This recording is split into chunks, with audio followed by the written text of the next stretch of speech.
Hello বন্ধুরা, সবাইকে শুভ দুপুর। দেখো আজকে আর একটা রান্নার ভিডিও নিয়ে চলে এলাম। মাছের ঝাল করেছি আজকে। এই দেখো ভাত হচ্ছে। আমি খুব সাধারণ ঘরের একটা বৌমা, খুব সাধারণ রান্নায় ভিডিওই পোস্ট করি। বন্ধুরা তোমরা একটু সাবস্ক্রাইব করো আমার চ্যানেলটা। দেখো ভাত হতে হতে মাছ ধুয়ে নুন হলুদ মাখিয়ে নিয়েছি।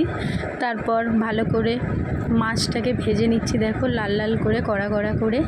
এই দেখো বন্ধুরা আমার মাছ ভাজা কমপ্লিট।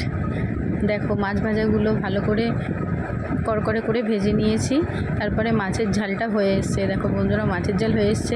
আমি লাস্টে একটু ধনেপাতা দিয়ে মাছের ঝাল গায়ে গায়ে মাছের ঝালটা করে নামানোর পর আলু দিয়ে দিয়েছিলাম প্রেসার কুকারে একটু সিদ্ধ করার জন্য।